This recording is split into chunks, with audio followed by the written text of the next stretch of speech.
तो हम जो भजन करते हैं उसका प्रयोजन क्या है? कृष्ण प्रेम। कृष्ण तो मिल जाएंगे, परंतु हमारा भजन करने का प्रयोजन क्या है? कृष्ण प्रेम। तो वही गुरु के कृपा से जो है भक्तिमती माता शबरी के हृदय में बहुत प्रेम भगवान के प्रति है, और वो शबरी मैया ने जो है अपने जीवन में गुरु ने दिए हुए नाम का जो है आश्रय अपने जीवन में दिया।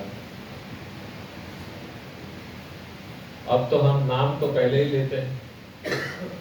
आप सब जन नाम जप करते हैं, कितने भक्त नाम जप करते हैं? जय हो, बहुत संत लोग नाम जप करते हैं। तो हम सब जन जो है भगवान का नाम जप करते हैं, परंतु दीक्षा लेने के बाद में भी जो है गुरु महाराज यही नाम देंगे आपको, कहेंगे कि आज से जो है 16 माला और जप करो। कुछ नया मिलता है? स्पेशल मिलता है? कुछ अलग से नहीं मिलता। हम पहले जो भगवान का नाम लेते थे वही नाम जो है गुरु महाराज दीक्षा के बाद में भी वही नाम प्रदान करते हैं। हरे कृष्णा कृष्णा कृष्णा हरे हरे, हरे राम राम राम हरे हरे। परंतु एक शिक्षा की बात यह है, मान लीजिए घर में कोई बालक हो और वो यदि आपका पर्स खोल ले और उसमें बहुत कड़क कड़क यदि 500 की नोट हो और उसको बच्चा जो है कैंची लेकर के काटना चालू करे तो क्या होगा? क्या होगा? आप सब जन भागेंगे कि नहीं भागेंगे? उस 500 का जो है पत्ते को बचाने के लिए सब जन भागेंगे, अरे भाई इसको मत काटो, है ना, हमारा एक दिन का या जो है आधे महीने का जो है तनख्वाह है, इसको मत काटो। और जो पिता रहेगा या माता रहेगी वो क्या करेगा? उस पैसे को ले करके जो है संभाल करके कहीं पर रख देगा, अरे वरना काट देगा तो नुकसान हो जाएगा। बस दीक्षा के बाद, दीक्षा में जो है यही बात होती है। नाम तो जो है हम पहले से लेते हैं, 500 रुपए का मूल्य हमको बराबर पता है, पर दीक्षा लेने के बाद में क्या होता है, उस 500 रुपए का जो है महत्व क्या है वो जो है दीक्षा के बाद में पता चलता है। क्यों? क्योंकि गुरु महाराज जो है उस नाम का जो है महिमा श्रवण कराते हैं कि इस नाम से क्या हो सकता है। हम जो है इस नाम साधन को जो है बहुत हल्के में लेते हैं, ऐसे हाथ घुसाया अंदर, हरे कृष्ण, हाँ प्रभु हरे कृष्ण, हाँ प्रभु जी हरे कृष्ण, है ना, हेलो हाँ हरे कृष्ण प्रभु जी, है ना, ये चलता है, होता है ऐसे। ये सब जो है नामापराध है। हम जो है किसी को, अब मैं गाड़ी से आ रहा था, मुझे पता नहीं अच्छा सा अनुभव हो रहा था, नाम जप करते थे, कितना बढ़िया है, 1.5 घंटा कहीं हिलो मत, बैठो मत, गाड़ी का स्टेयरिंग छूटा तो हम पहुंच जाएंगे किसी और स्थान पर, है ना, तो स्टेयरिंग पकड़ के भी नाम जप करते आ जाओ, चलो अच्छा 1.5 घंटा बैठ करके नाम जप करने मिला। तो भाव क्या होना चाहिए? अरे हम एक एक मनके पर जो है ठाकुर जी के नाम को बुला रहे हैं, ठाकुर जी वहां पर कहीं दूर खड़े हैं और ये रस्सी है ना, माला रूपी जो है गुरु जी जो है रस्सी दे दिए कि अब वो जगन्नाथ जी खड़े हैं वहां पर, है ना, उसको खींचो। कैसे खींचना है? नाम के द्वारा। एक एक मनके के ऊपर बहुत प्रेम से नाम लेकर के ठाकुर जी को खींचना है अपनी ओर। रथ यात्रा में खींचते हैं ना सभी भक्त, वैसे ही जो है नाम के साथ में जो है ठाकुर जी को अपने जीवन में, अपने हृदय में जो है खींचने का प्रयास करते हैं।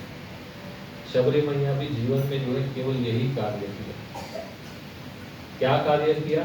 जीवन भर जो है राम राम राम राम जो है रटते रहे, भगवान का नाम का जो है जप करते रहे, और उसका फल क्या हुआ? क्या फल हुआ? भगवान ने दर्शन दिया। जिसका नाम ले रहे थे वो साक्षात जो है उनके घर पर आ गए, कहीं खोजने की, जाने की जरूरत नहीं पड़ी। भगवान कहाँ पर आए? शबरी को जो है ढूंढते ढूंढते जो है आ गए वहां पर। किसके पास? जो भक्त भगवान का नाम लेता है तो भगवान उसके पीछे उसको ढूंढते ढूंढते आते हैं। इसके लिए भक्त लोग कहते हैं जो मेरे नाम पर, ठाकुर जी कहते हैं, आप लोग ये फॉर्मूला याद रख लीजिए, जो मेरे नाम पर, बोलिए, जो मेरे नाम पर, तो मैं उसके काम पर, जो अपने काम पर, तो मैं अपने धाम पर। तो जो भगवान का जो है नाम लेगा तो ठाकुर जी क्या कहेंगे? जो मेरे नाम पर तो मैं उसके काम पर। भगवान ठाकुर जी ढूंढ के आएंगे कि अरे कौन भक्त जो है ये नाम जप कर रहा है, उसको ढूंढते ढूंढते आएंगे। उनको तो सब पता है, परंतु पूरे दंडकारण्य वन में जो है सबको बताने के लिए कि कहाँ पर है शबरी, सबको पूछते हैं, सब संत लोग रहते हैं, सबको पूछते शबरी कहाँ पर रहती। पूछते पूछते ठाकुर जी उनके पास आते हैं। क्या लिखा है ग्रंथ में? शबरी देखी राम गृह आए। सीधा सीधा तो अर्थ क्या है? शबरी देखी राम गृह आए। हिंदी भाषी लोग तुरंत समझ जाएंगे। शबरी मैया ने देखा कि राम जी जो है घर आ रहे हैं, परंतु आचार्य लोग क्या कहते हैं, इसका एक बहुत सुंदर अर्थ करते हैं। आचार्य कहते शबरी देखी, शबरी ने देखा कि राम जी जो है मेरे घर पर आ रहे हैं। शबरी ने नहीं देखा, राम जी कह रहे कि राम जी बोल रहे कि मैं अपने घर पे जा रहा हूँ, जहाँ पर मेरा भक्त जो है नाम लेता है, मैं उसके घर पे जा करके विराजमान हो जाता हूँ। तो ठाकुर जी जो है शबरी मैया के घर पर आते हैं। कह रघुपति सुन भान निभाता, मान हो एक भक्ति करना। शबरी मैया के घर पर ठाकुर जी आते हैं, और वो जो है इसलिए आते हैं क्योंकि वो एक गुरु आश्रित जो है जीव, गुरु ने जो नाम दिया उसका श्रद्धा पूर्वक जो है जप किया। आप यदि आप कोई बीमार हो जाओ, डॉक्टर के पास जाओ, डॉक्टर आपको कुछ दवाई लिख करके देगा। आप कभी डॉक्टर को ऐसा प्रश्न पूछते, ये कौन सा दवाई दिया, इसमें क्या केमिकल है, पूछा कभी आपने? आप क्या करते हैं? जो लिख करके दिया वही जा करके फार्मेसी में से ले करके तुरंत खा लेंगे। क्यों? क्योंकि ठीक होता है। ये तो नहीं पूछेगी इसमें कितना केमिकल है, ये 2 ग्राम ज्यादा है या 1 ग्राम कम है, कुछ नहीं। उसी प्रकार जो है सदगुरु वैद्य वचन विश्वास, जितना विश्वास जो है हमें एक वैद्य के ऊपर होता है, उतना विश्वास जो है हमें हमारे गुरु के ऊपर होना चाहिए। यदि गुरु महाराज ने कहा कि जो है 16 माला जप करो, इसी जीवन में जो है भगवत प्राप्ति हो जाएगी, तो निश्चित रूप से जो है हो जाएगी। यदि हमारे में योग्यता नहीं है, परंतु ठाकुर जी जो है उन गुरु के मुखारविंद से कहलवा करके तो सब कुछ को जो है सिद्ध कर देंगे। तो वो माता शबरी जो है भगवान का नाम ले करके ठाकुर जी को पुकारती है। उनके बहुत जन्मों की कथा है, जब तक कथा समय चलेगा तब तक सुनाएंगे। फिर जब भक्त लोग को नींद आने लगेगी तब विश्राम। तो शबरी मैया की जो है बहुत जन्मों की कथा है, 2 जन्मों की हम श्रवण करेंगे। इसके पूर्व में जो है भक्तिमती माता शबरी जो है एक बहुत सुंदर सी रानी थी।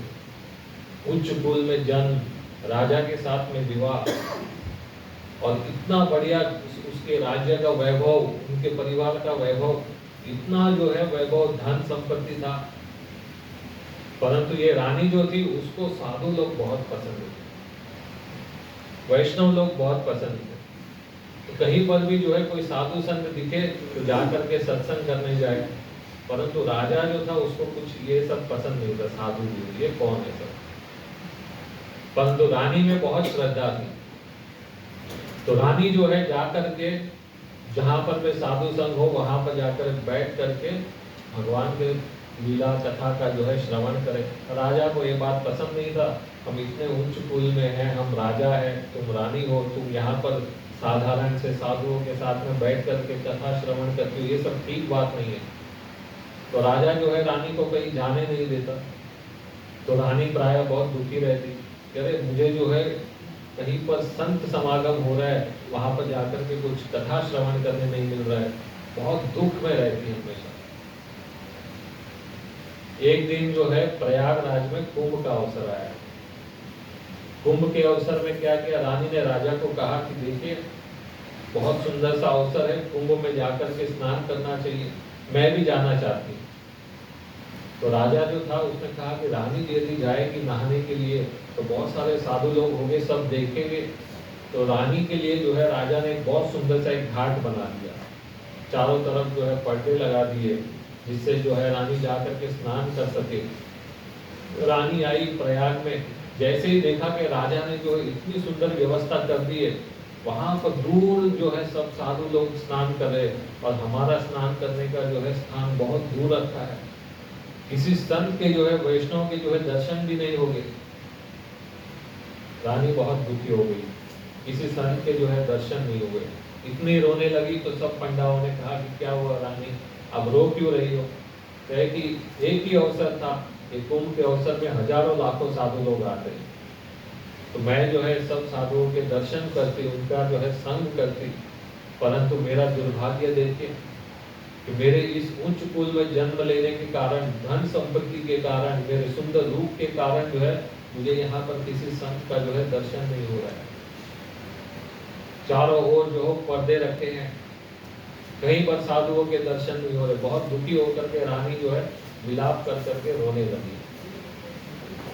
तो सब पंडाओं ने कहा कि रानी आप दुखी मत हो, तीर्थराज प्रयाग जो है बहुत कृपालु है, आप उनसे जो है प्रार्थना कीजिए।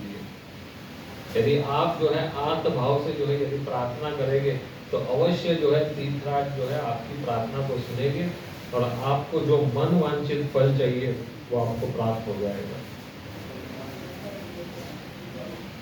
रानी जो है उन पांडवों की सबकी बात सुन करके आर्त भाव से जो है पुकारने लगी। पुकार में बहुत शक्ति होती है। जब कोई भक्त जो है आर्त भाव से जब भगवान को पुकारते हैं तो ठाकुर जी उसको जो है निश्चित रूप से सुनते हैं, परंतु हमारी पुकार में जो है कोई शक्ति नहीं। हमारी स्थिति ऐसी है कि एक नाव, दो नाव है, एक नाव जो है संसार रूपी नाव में रखा है पैर और दूसरा जो है आध्यात्मिक जगत की नाव में। और कभी आध्यात्मिक नाव जो है यदि आगे बढ़ेगी, भौतिक संसार वाली नाव पीछे रहेगी तो क्या होगा? गिरेगी बीच में। हमारी स्थिति ऐसी है। परंतु यहाँ पर भक्त जो होते हैं वो आत्म भाव से जब भगवान को पुकारते हैं तो ठाकुर जी अवश्य सुनते हैं। जैसे द्रौपदी ने पुकारा भगवान को, तो भगवान को आना पड़ा है ना, वस्त्र अवतार धारण करना पड़ा। जैसे गजेंद्र ने ठाकुर जी को पुकारा, केवल एक कमल निकाल करके जो है तो आत्म है ना, आत्म भाव से जो है ठाकुर जी को केवल एक कमल अर्पण करते तो ठाकुर जी जो है उड़ करके गरुड़ पे बैठ करके जो है आ जाते बचाने। तो पुकार में बहुत शक्ति है। आत्म भाव से जो है रानी पुकारने लगी तीर्थराज प्रयाग को, और आश्चर्य की बात है तीर्थराज प्रयाग जो है प्रकट होकर के कहने लगे कि तुम्हें जो कुछ चाहिए वो वर मांग लो। अब सोचिए हमारे जैसे होते तो बहुत कुछ मांग लेते, एक गाड़ी दे दो, एक बंगला दे दो, छोटी गाड़ी है मोटी दे दो, घर बहुत खराब है अच्छा घर दे दो, है ना। हमारे वासनाएं जो है इस प्रकार से होगी। और आश्चर्य की बात है, देखिए क्या मांग रहे थे रानी।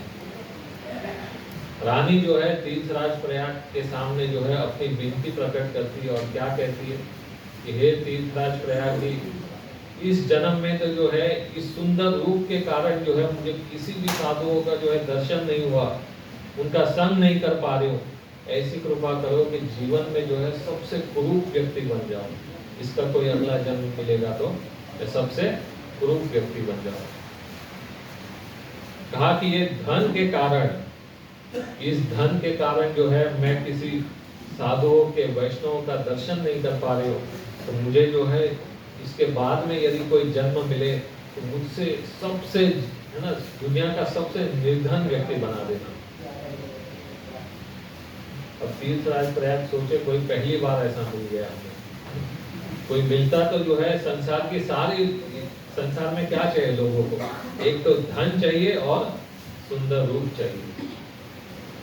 तीर्थराज प्रयाग कहने लगे कि अरे आप जो है थोड़ा सोच समझ करके वर मांगे, ये क्या वर मांग रहे हो? लेकिन नहीं, मुझे जो है सबसे निर्धन बनना है और सबसे कुरूप बनना है। जब मेरे पास कोई धन नहीं होगा और सबसे कुरूप दिखती होगी और इतने उच्च कुल में मैंने जन्म ले लिया है राजा के परिवार में, तो अब मेरी यह भी इच्छा होगी कि मैं जो है चतुर्थ वर्ण में आकर के जो है मैं जन्म ले लूं, सबसे नीच कुल में, ताकि जो है संसार में कोई भी जो है मुझे आश्रय ना दे। कितना सुंदर है। जब धन नहीं है, सुंदर रूप नहीं है, तब कौन सामने खड़ा रखेगा? तो तब जो है किसी की भी आशा जो है मेरे प्रति ना होगी और मेरी भी आशा जो है किसी के प्रति ना होगी। तो आशा जो है केवल जीवन में किससे होनी चाहिए? भगवान। इसके लिए कहते हैं आशा एक राम जी से, दूसरी आशा छोड़ दे। नाता एक राम जी से दूरी नाता तोड़ दिया। तो ये जो है ऐसा वर मांगती है। कहते चतुर्थ वर्ण में मेरा जन्म हुआ। ब्रज के एक बहुत सुंदर से भक्त हुए रसखान जी। ये भगवान से जो है बहुत सुंदर सी प्रार्थना करते हैं। हमारे गुरु महाराज इस पद को बहुत बार लेते हैं कथा में। क्या वर मांगते हैं रसखान जी?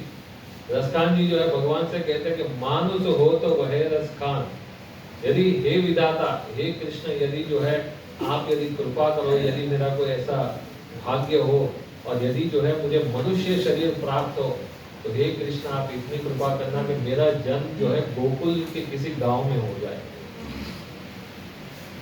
और कोई ग्वाला बन जाओ, ताकि जो है जब शाम सुंदर गैया चराने जाए तो जो है ना क्वचित वनाशाय मनोददत प्रजा प्रातः समन्धाय वयस्य वत्सपान प्रभो दयन श्रृंग रवेण चारुणा विनिर्गतो वत्स सुरा परवरे।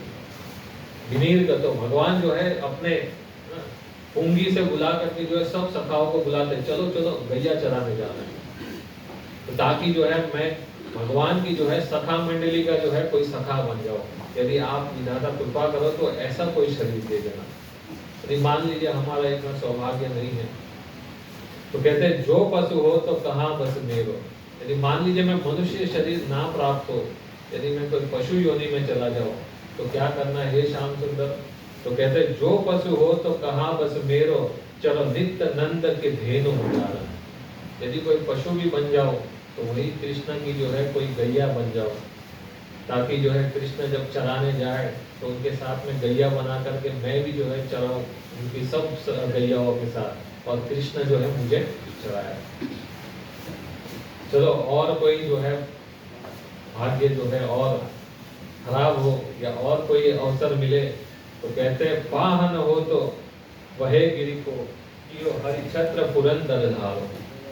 यदि हे कृष्ण यदि पशु योनि भी ना मिले, यदि मैं कोई पत्थर बन जाऊं, जड़ वस्तु बन जाऊं, तो हे कृष्ण इतनी कृपा करना कि उसी गिरिराज जी की तलहटी में कोई छोटा सा पत्थर बना देना, ताकि जो है जब भगवान जो है उस गिरिराज की परिक्रमा गिरिराज पर आएंगे खेलने के लिए, है ना, और यदि इंद्र वर्षा कर देंगे तब जो है मुझे श्याम सुंदर के जो है शरीर का जो है स्पर्श प्राप्त हो जाएगा। भगवान मुझे जो है अपने तर्जनी अंगूठी में जो है उठाएंगे, तो मुझे ऐसा सौभाग्य देना। और यदि पत्थर भी ना बनो और जो खग हो, यदि कोई पक्षी बन जाओ, तो जो खग हो तो बसेरो करो मिले कालिंद फूल कदम के डाल। यदि कोई पक्षी बन जाओ तो वहीं पर यमुना किनारे, है ना, किसी कदम के वृक्ष के ऊपर एक छोटा सा कोई पक्षी बन जाओ, जिसमें बैठ करके जब राधा श्याम सुंदर जो है वहां पर नित्य लीला करते हो, है ना, रास करते हो, वहां पर कालिंदी के तट पर बैठ करके मैं उनका दर्शन कर सकता हूँ।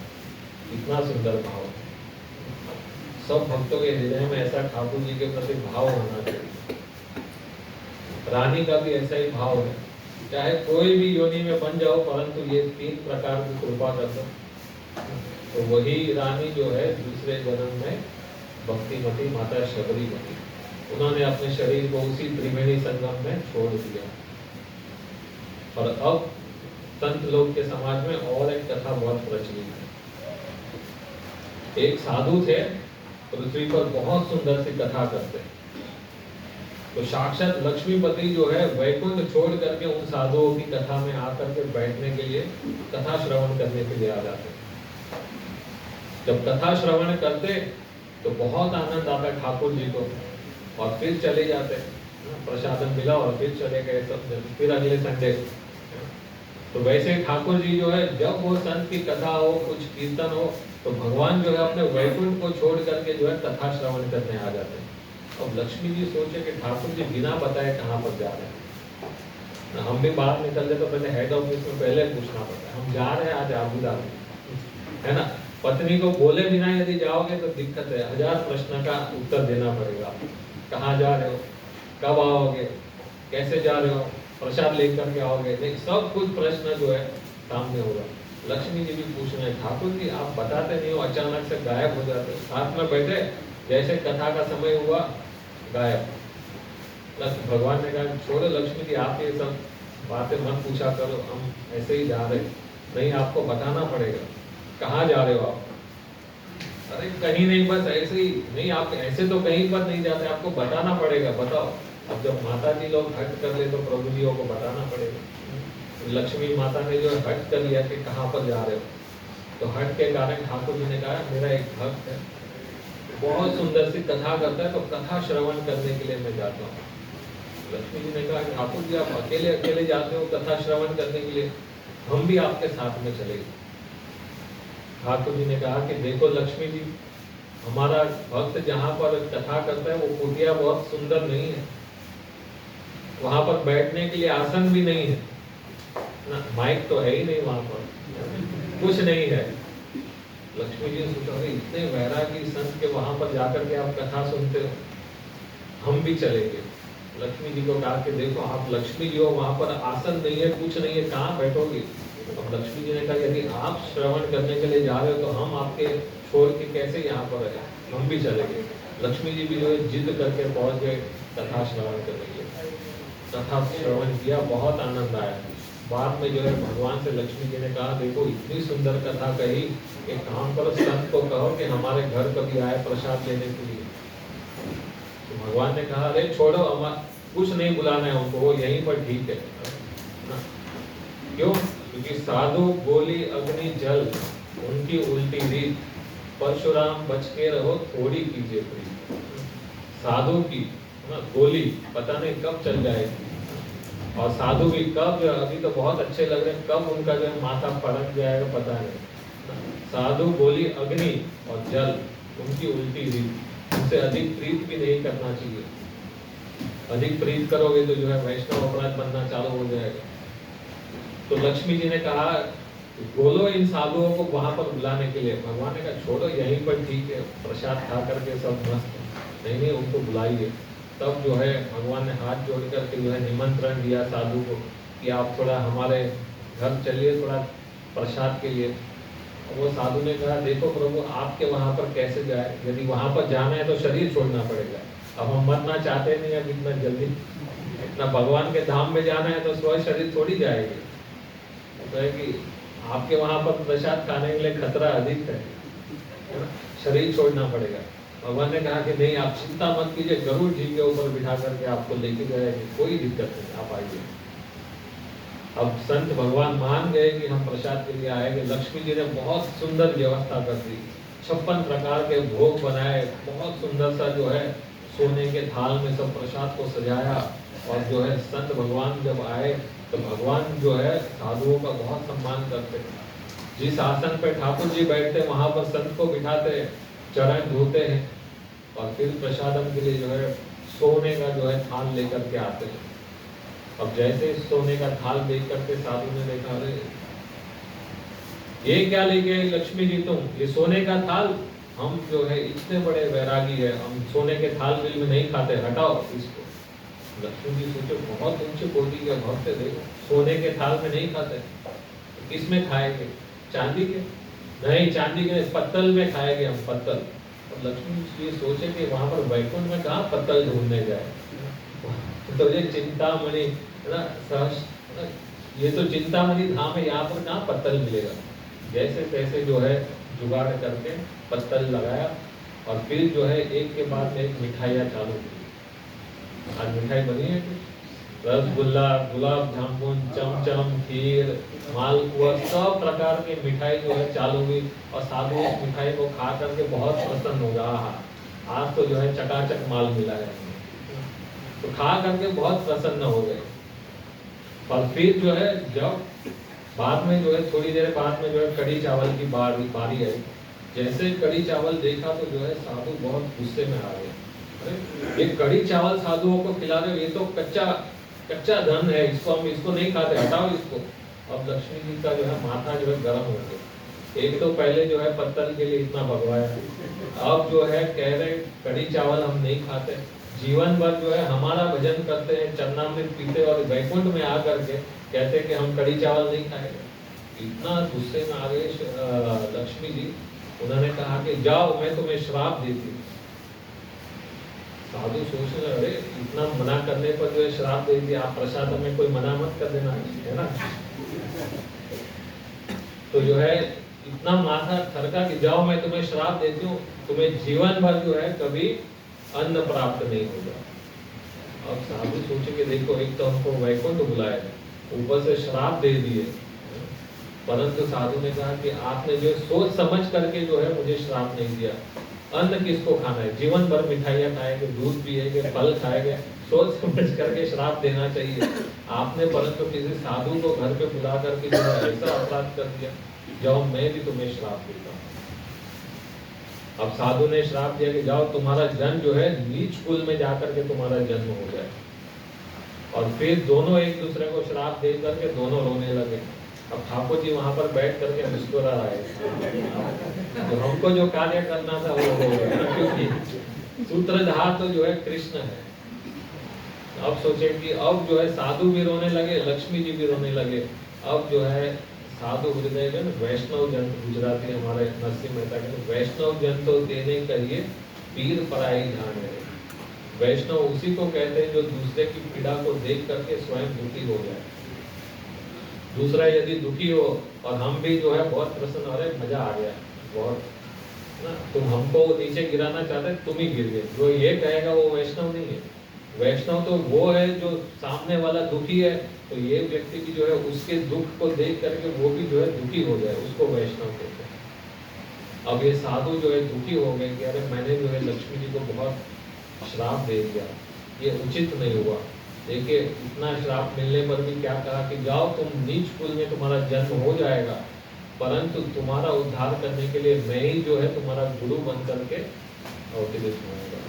तो वही जो है शबरी मैया जो है, लक्ष्मी जी जो है शबर कुल में जन्म ली, और वही जो संत जो थे वैकुंठ में, है ना, जिनको कुछ अन्न प्राप्त ना हो श्राप मिला था, वही जो है मतंग ऋषि बन करके प्रकट। ये जो है टीका में लिखा है रामचरितमानस में, कह रघुपति सुन भान निवाता। ये भामिनी शब्द जो है ना वो बहुत रसमय संबोधन है, आगे चर्चा करेंगे। तो वे ही जो है माता लक्ष्मी और वही रानी जो है शबरी बन करके शबर कुल में आकर के जन्म लिया। अब कैसा वर मांगा था, बहुत कुरूप थी, धन बिन तो कुछ था नहीं, चतुर्थ वर्ण में उसका जो है जन्म हुआ था, शबर कुल में जन्म हुआ, इसके लिए उसका नाम पड़ा शबरी। भीलों के साथ में रही, इसके लिए इसका नाम हुआ भीलिनी। ऐसे बहुत सारे भक्त हैं जिनका नाम उपलब्ध नहीं है। क्यों उपलब्ध नहीं है? क्योंकि इन्होंने अपने जीवन में ऐसा भजन किया, ऐसा भजन किया कि किसी को जो है उसका नाम भी पता नहीं है। ऐसे दो पात्र तो मुझे ध्यान में है रामचरितमानस में ना। एक तो जो है भक्तिमती माता शबरी, जिसका जो है पूरे ग्रंथ में कहीं पर भी नाम नहीं है। क्यों? क्योंकि उन्होंने जीवन में ऐसा भजन किया कि जो है किसी को उनका नाम भी नहीं पता। और दूसरे कौन है? केवट चाचा। केवट का भी जो है कहीं पर भी नाम उपलब्ध नहीं है। क्यों? क्योंकि इन्होंने जीवन में ऐसा भजन किया, ऐसा भजन किया कि उनका नाम भी जो है लोग भूल गए। अरे ऐसे भक्त केवल केवट करके बुलाते, केवल शबरी करके बुलाते। तो शबरी जी का जो है जन्म हुआ शबर कुल में, माता पिता के साथ में रहने लगी बहुत सुंदर से। उनके पिता जो थे भील के जो है राजा थे, बहुत सारे पशु पक्षियों का जो है पालन करते, भेड़ों का पालन करते।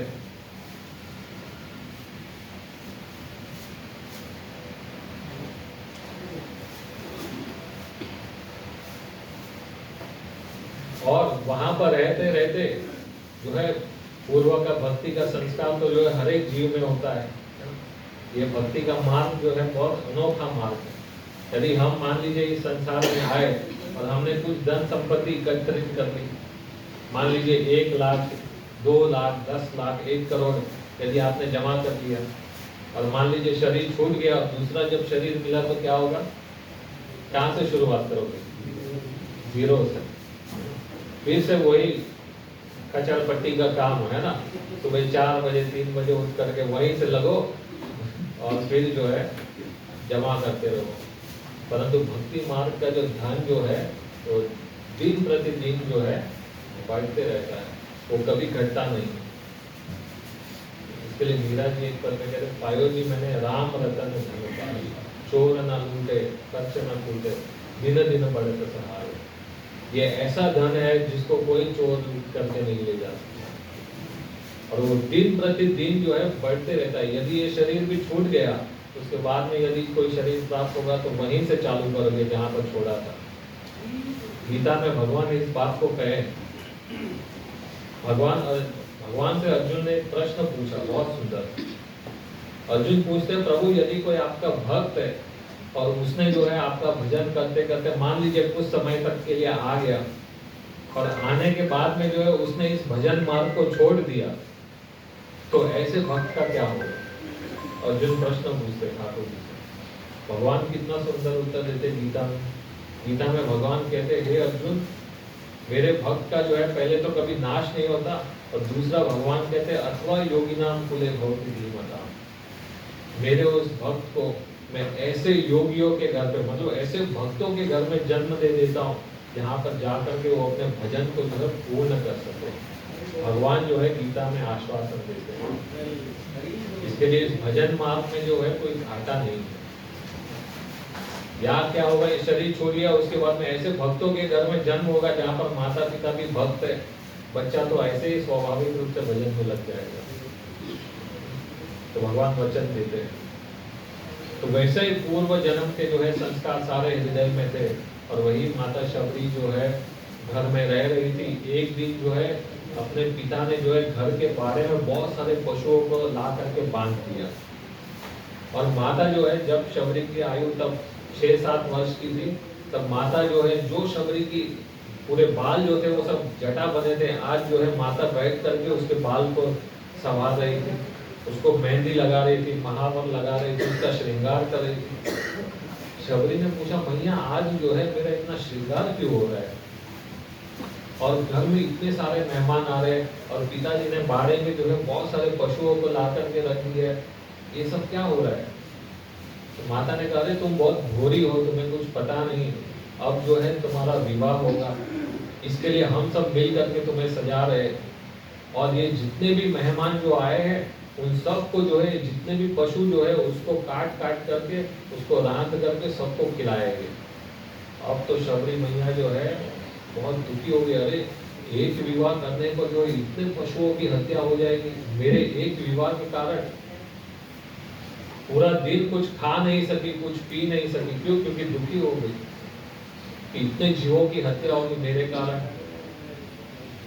सोई नहीं रात में, और जब पूरे घर में माता पिता सब लोग सो गए, तब वही बेड़े में गई जहाँ पर इतने सारे पशुओं को बांधा था, हजारों पशुओं को बांधा था।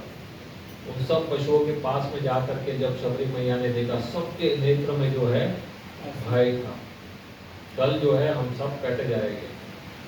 भक्तिमती माता शबरी ने जो है जाकर के सब पशुओं के बंधन को खोलना चालू कर दिया एक के बाद एक, और जो बाड़े का जो बड़ा सा द्वार था उसको भी जो है जाकर के खोल दिया, और सब पशुओं को कहा कि अब जो है यहाँ से भागो, कोई भी यहाँ पर मत रहो। ग्रंथ में लिखा है, आश्चर्य की बात ये हुई कि सब पशुओं ने मिल करके जो है माता शबरी को जो है आशीर्वाद दिया। क्या आशीर्वाद दिया?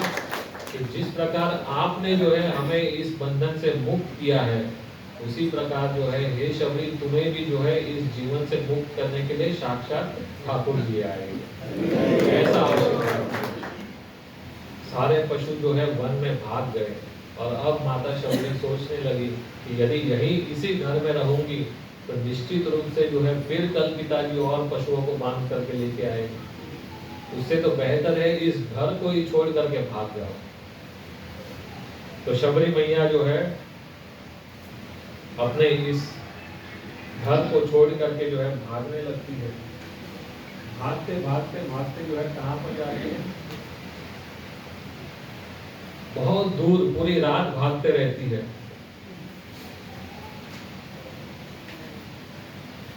इतनी दूर भागती है, इतनी दूर भागे, वो जानती थी यदि हम कहीं आसपास में ही रह गए तो सब जन ढूंढ करके लेके आएंगे। इतनी दूर भागी जहां पर जो है मतंग ऋषि पंपा सरोवर के किनारे पूरी रात भागते रहे, वहां तक भागी। अब एक प्रश्न होगा, उसको रात में तो कुछ दिखाई नहीं देता और भाग रही है, और भाग करके वहीं पर कैसे पहुंच गई। तो है ना, भक्त लोग बहुत सुंदर बात कहते हैं कि भगवान के सच्चे भक्तों को पग पग पे इशारा मिलता है। इस और चलो, इस और चलो, ये आप इशारा मिलता है।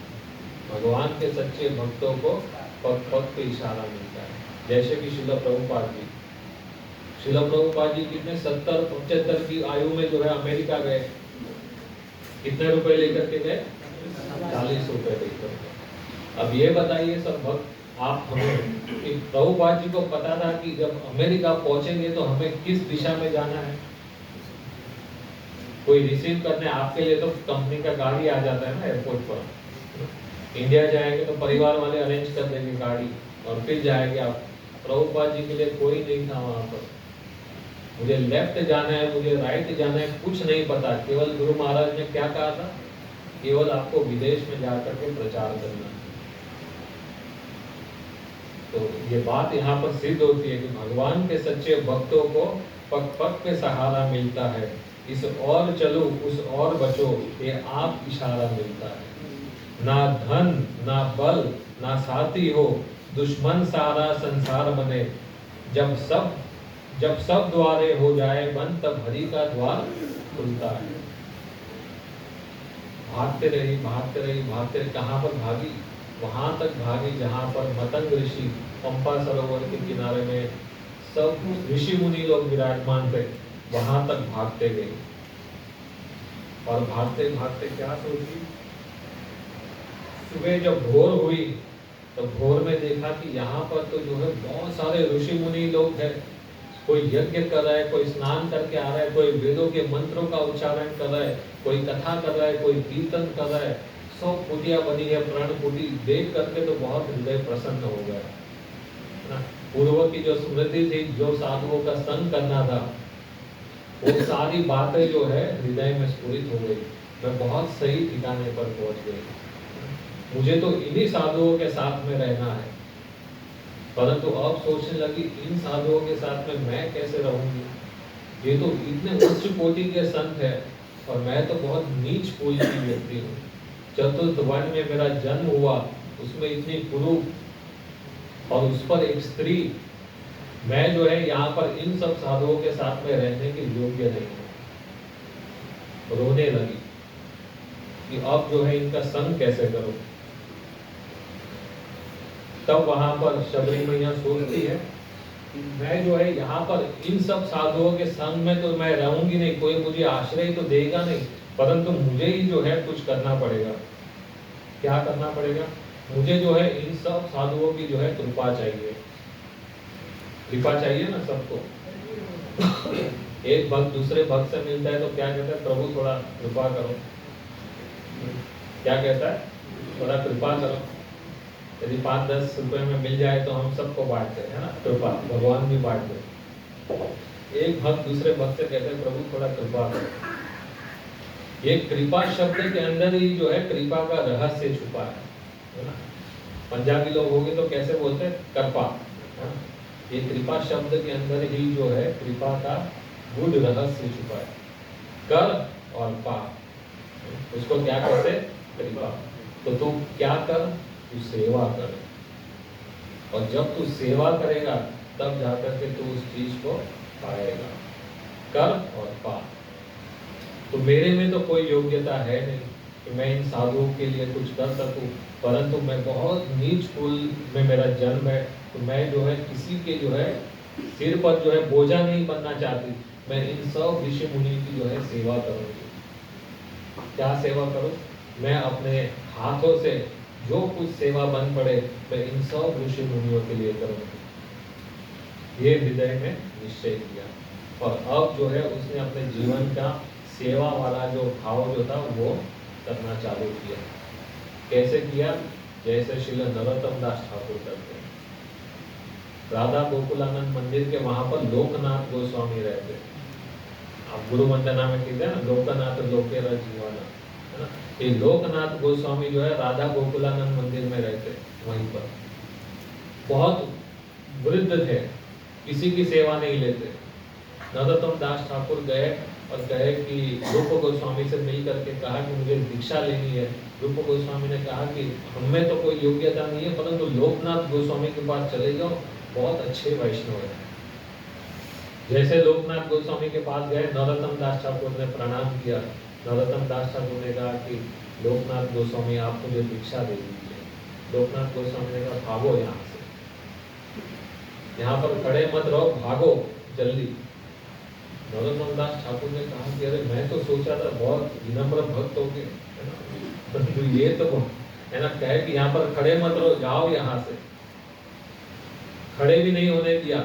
रूप गोस्वामी को जाकर के कहा कि प्रभु ये यहाँ तो अंदर एंट्री पाना भी बहुत कठिन है ना, दीक्षा तो बहुत बात की बात है, तो अब क्या करो? कहे कि कुछ मत करो, सेवा करो कुछ। क्या सेवा करते? जोली माला ले करके जहाँ पर गुरु महाराज रहते उस पूरे आश्रम की जो है परिक्रमा करते। जैसे हम वृंदावन परिक्रमा करते ना, वैसे जोली माला लेकर के गुरु महाराज के आश्रम की जो है परिक्रमा करते। बहुत साल तक किया, कोई फर्क नहीं पड़ा। अब जो है धीरे धीरे भगवान ने प्रेरणा दी, गुरु महाराज तो कोई प्रत्यक्ष सेवा लेंगे नहीं और मुझे उनकी कृपा प्राप्त करनी है, क्या करूं? गुरु महाराज जो है भोर में जाते हैं, है ना, मल त्याग करने के लिए, है ना, डोल डाल की सेवा करने के लिए, क्यों ना जाकर के मैं वो सेवा संभाल लूं। नरोत्तम दास ठाकुर भोर में उठ करके जाते, जहाँ पर लोकनाथ गोस्वामी जो है मल विसर्जन करने जाते, वहां पर जाकर के उस स्थान को पूरा साफ करते, पानी से पूरा धोते स्थान को, पात्र में जो है मिट्टी छान करके रख देते, पानी भर करके रख देते, ताकि गुरु महाराज को इस काम में जो है अधिक समय ना लगे। कितने समय तक किया? बहुत समय तक। अब लोकनाथ गोस्वामी सोचे कि कभी 2-3 हफ्ते में तो ये सब कुछ साफ सूफ करना पड़ता, परंतु पता नहीं कौन आकर के सेवा कर जाता है। रात्रि में लोकनाथ गोस्वामी जो है आश्रम पर गए ही नहीं, वहीं पर झाड़ियों में छुप गए। और जैसे ही सुबह का भोर, है ना, 3-4 बजे, तब नरोत्तम दास ठाकुर वहां पर झाड़ू मार रहे थे। लोकनाथ गोस्वामी ने जाकर के पकड़ लिया, कौन? तब तो रोने लगे, अरे मैं आपका वही शिष्य हूँ जिसको आपने भगा दिया। शबरी मैया भी जो है ऐसी, ये प्रेरणा लायक जो है सब प्रसंग है, ऐसी सेवा जो है माता शबरी करती है सब साधुओं की। जो साधु जिस मार्ग से जो है जाते अपना मल त्याग करने के लिए, उन सारे रास्तों को जो है बुहारती। क्या करती? ऊंची ऊंची धोती पहनती, दोनों हाथों में झाड़ू बांध देती, दोनों हाथों से जो रास्ते से साधु लोग जाते, जिस रास्ते से जाते, वो सारे रास्ते को जो है साफ करती। साधुओं के लिए फूल चुन करके लेके आती, दरिया में डाल करके सबके आश्रम के बाहर रख देती। संविदा जो है लकड़ी सब काट करके लेके आकर के आश्रम के बाहर रखते। पत्तल लेके आती, उनके दोने बना करके जो है आश्रम के बाहर रखते। जो कुछ सेवा बन पड़े वो सारी सेवा जो है अपने हाथों से करती। और ऐसे कितने समय तक किया? बहुत समय तक। हमारे जैसे भक्त हो गए, यदि गुरु महाराज पूछ ले कौन सेवा कर रहा है, हम तो कहेंगे प्रभु हम ही कर रहे हैं सब सेवा। आजकल क्या होता है जानते हैं? आज का माहौल, आजकल जो है सेवा जो है बहुत कम दिखती है, परंतु सेवाधारी अधिक दिखते हैं।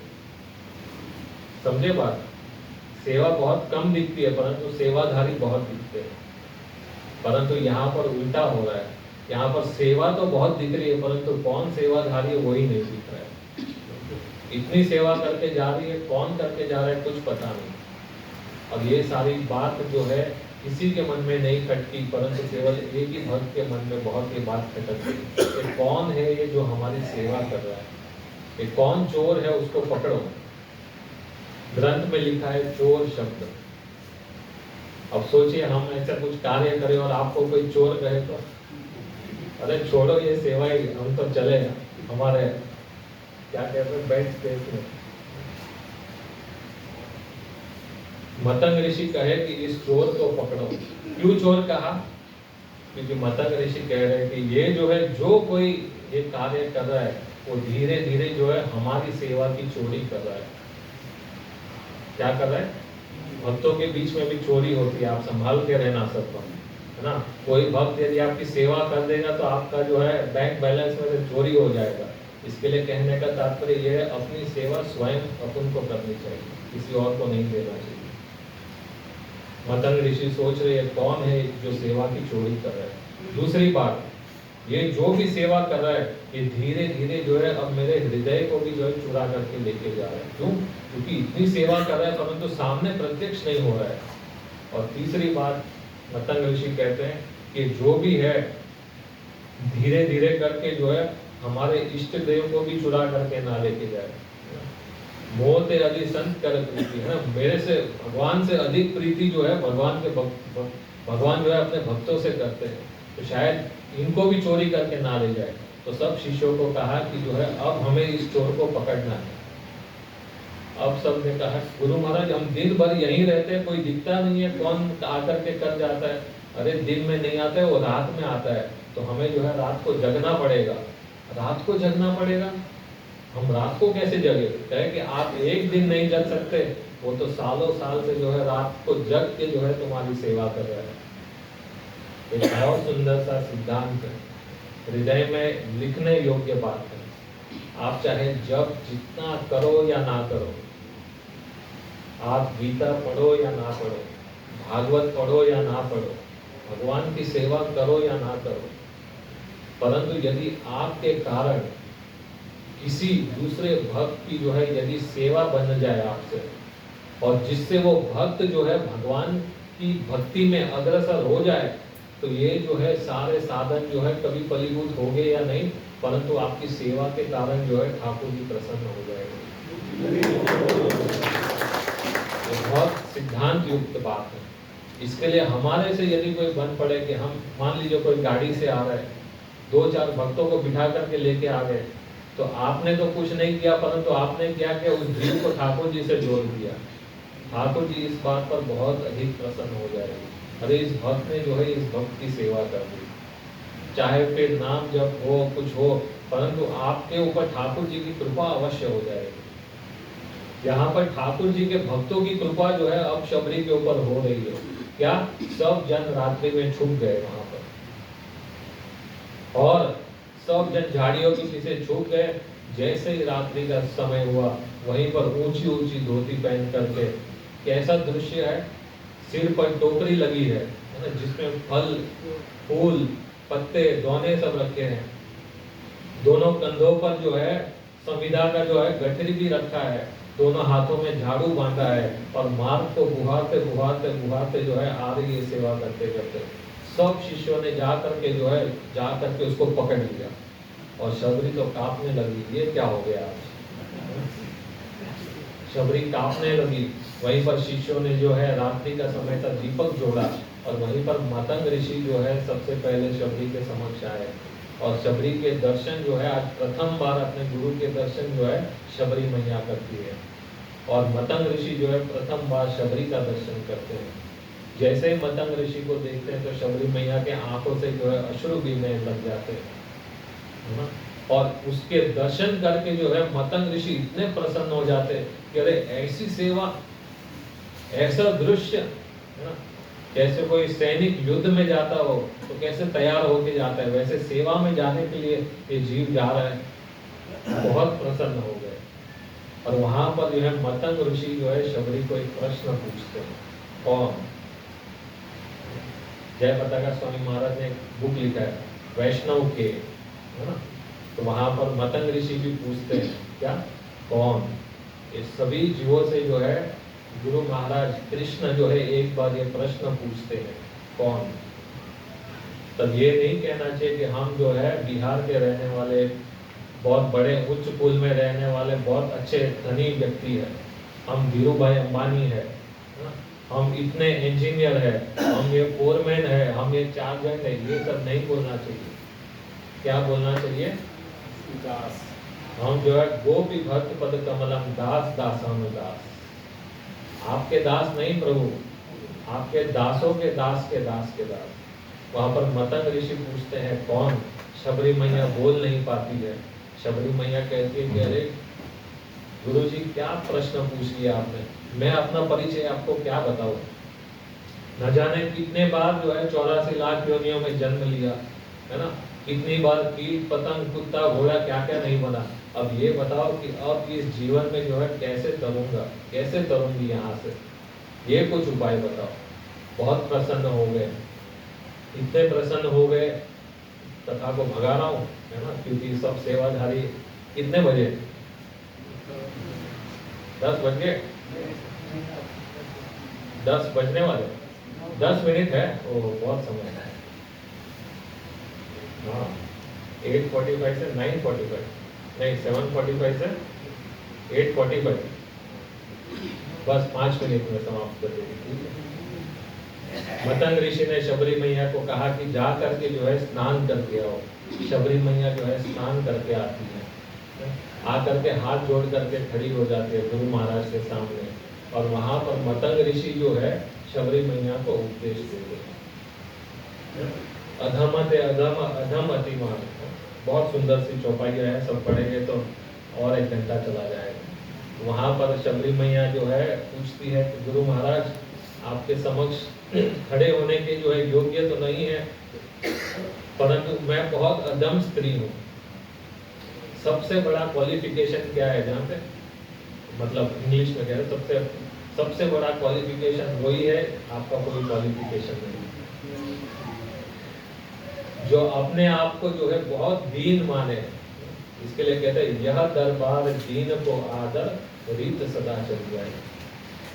यहाँ पर इस भक्ति मार्ग में जो है दीनता ही जो है आभूषण है।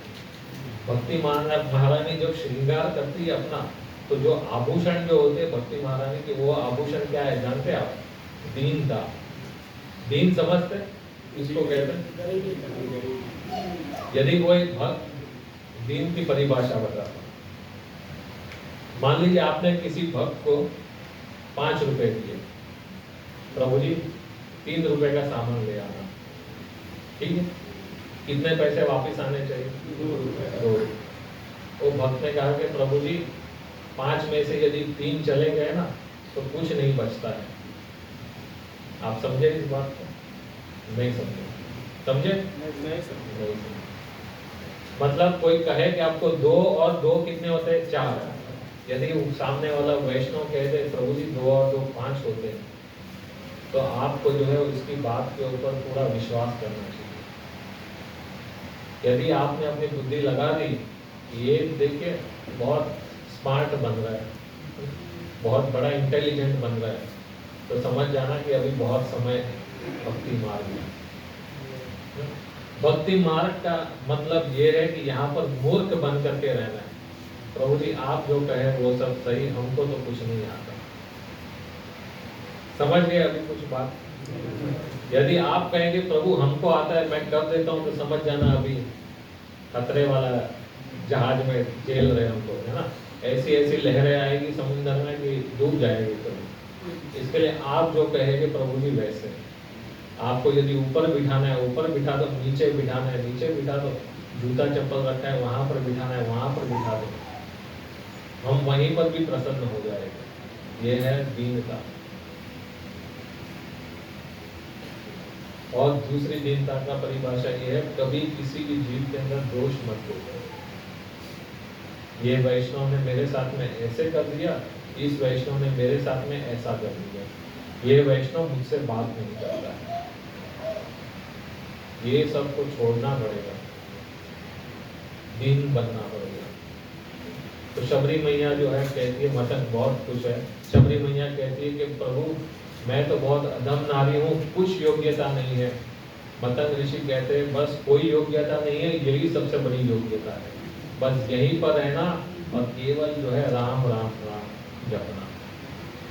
कहे कि और मुझे कोई ज्ञान नहीं है, कुछ नहीं है, बस और कुछ जानने की आवश्यकता नहीं है। मेरी कृपा से जो है तुम्हें जीवन में कोई संशय भी उत्पन्न नहीं होगा, केवल प्रभु का नाम जप करो। इतना जब बोल रहे थे तब तक तो जो है आकाश से जो है विमान आ गया और मतंग ऋषि को लेने के लिए जो है कहे कि चलो अभी आपका समय समाप्त, अभी आपको हमारे साथ वैकुंठ चलना होगा। शबरी मैया तो रोने लगी, अब तो गुरु महाराज से मिले, अब केवल दर्शन हुआ और अब जो है छोड़ करके जा रहे हैं, विह्वल होकर के रोने लगी। मतंग ऋषि ने आशीर्वाद दिया कि तुम चिंता मत करो, तुम्हें जो है कुछ करने की आवश्यकता नहीं होगी, तुम बस यहाँ पर रह करके केवल भगवान का नाम जप करना और तुम्हें ढूंढते ढूंढते साक्षात ठाकुर जी आ जाएंगे, तुम्हें कहीं जाने की आवश्यकता नहीं है।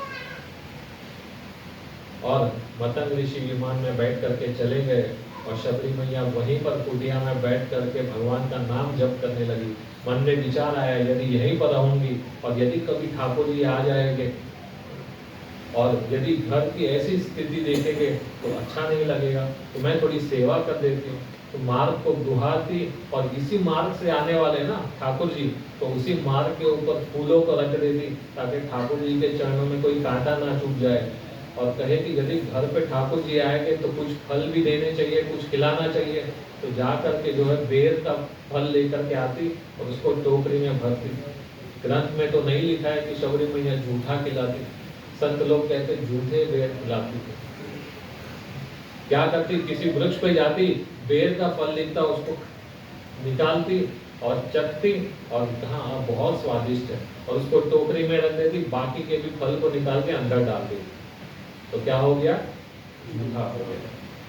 और फिर क्या, कभी क्या होता, किसी फल को लेकर के आती, अरे ये तो बहुत अच्छा मीठा फल है, तो दूसरा भी चख लो, कहीं प्रभु को जो है खट्टा फल ना लग जाए। तो सभी फलों को जो है दांत मार मार करके देख लेती, इसके लिए झूठा।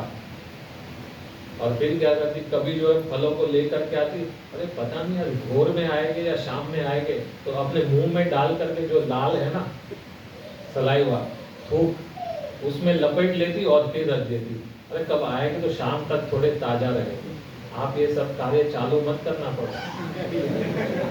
ये कार्य को करने के लिए जो है शबरी बनना पड़ेगा, जीवन को गलाना पड़ेगा।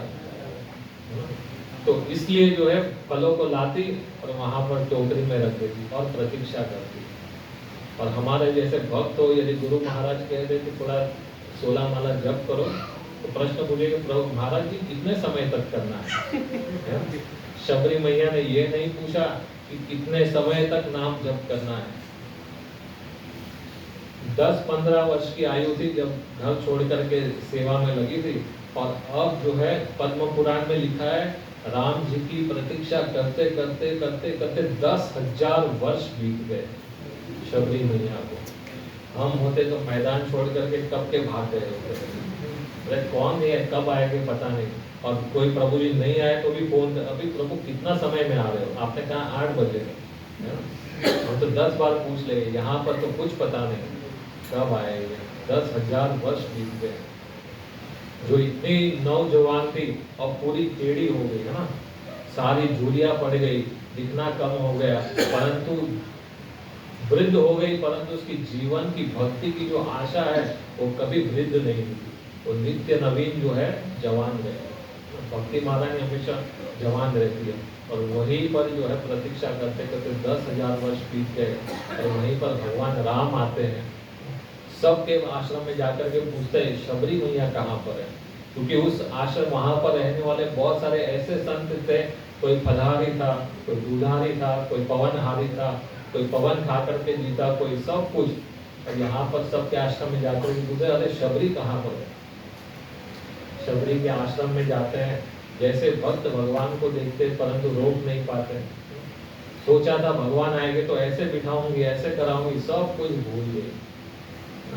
अब भगवान को देख करके शबरी जी जो है बावरी हो गई। उसको कुछ पता है, उसको अपना घर भी नहीं पता।